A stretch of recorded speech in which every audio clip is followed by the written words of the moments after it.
Y atención a esta información de última hora porque agrava la tensión en la frontera. En las calles de Estados Unidos no solo resuenan estos días las voces de las consignas.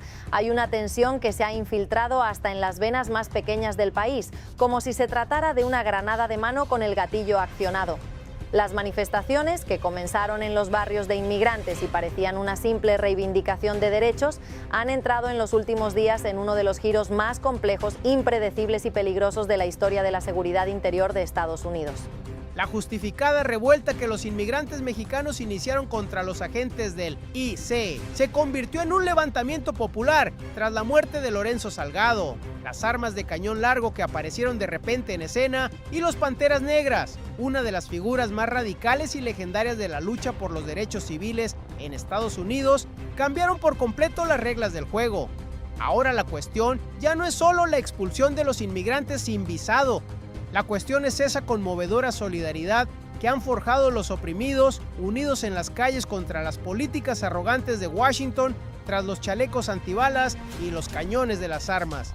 La Casa Blanca está en pánico, los agentes del ICE se han retirado a las sombras y la economía funciona como una bomba de relojería.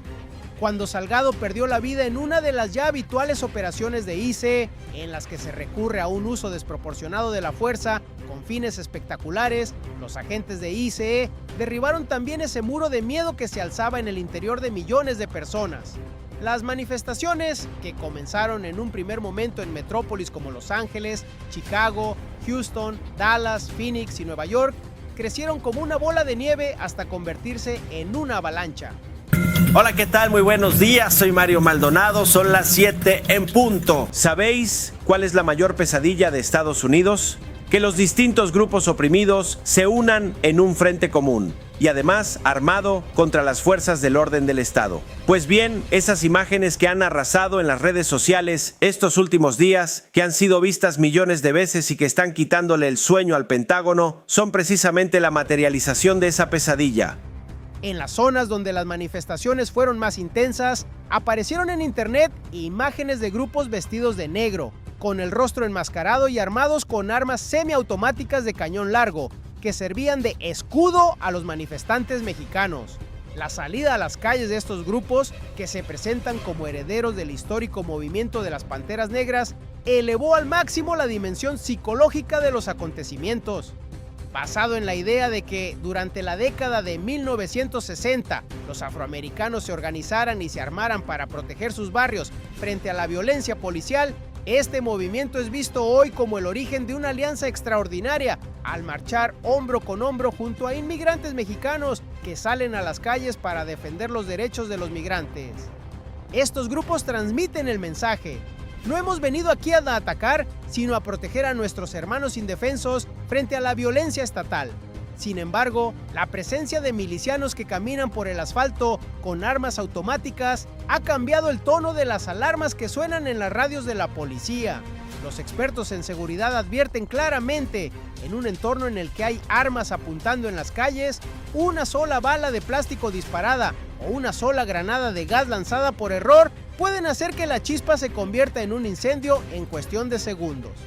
Esta enorme unidad en las calles y el efecto disuasorio de la presencia de personas armadas obligaron incluso a los temidos agentes de inmigración de Estados Unidos, el ICE, a retroceder de forma drástica.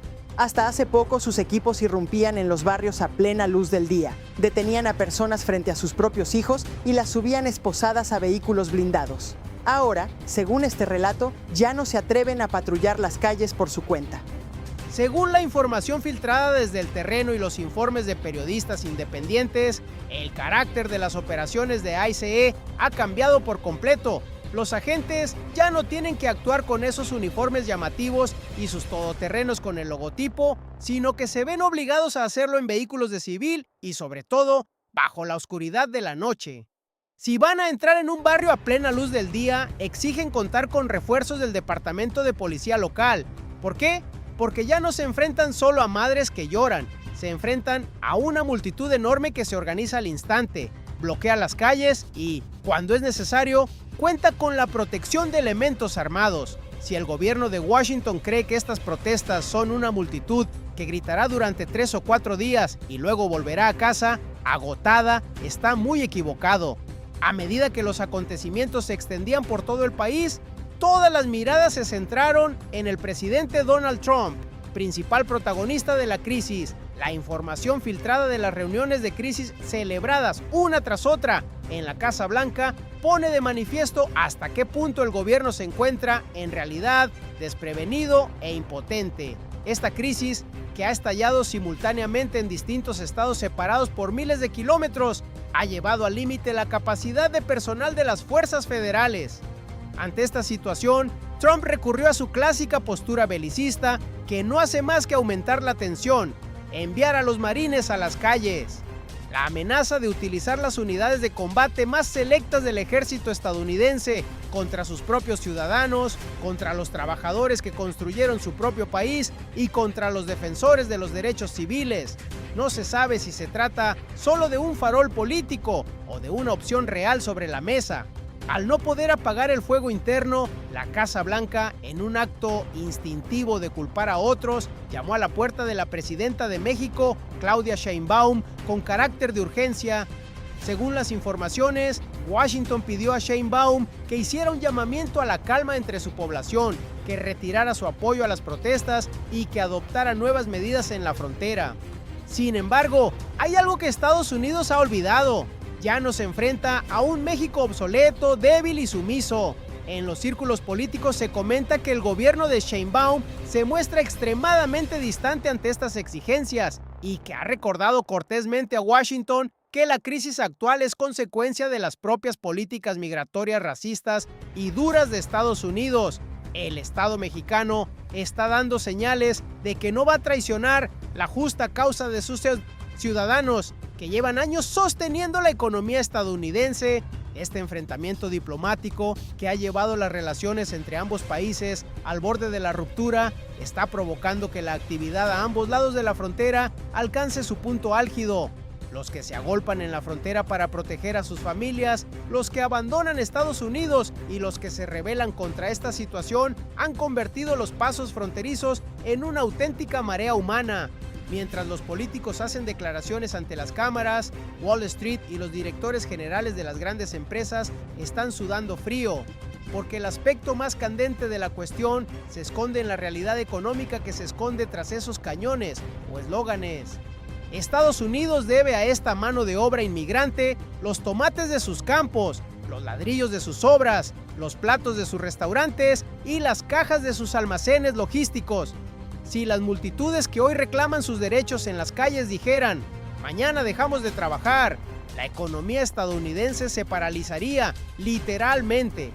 Que la producción se detenga en las zonas agrícolas significaría que en pocas semanas las estanterías de los supermercados se quedarían vacías y los precios de los alimentos alcanzarían niveles de hiperinflación. Los próximos días determinarán no solo el destino de estas protestas, sino también el futuro del contrato social y de las políticas migratorias de los Estados Unidos.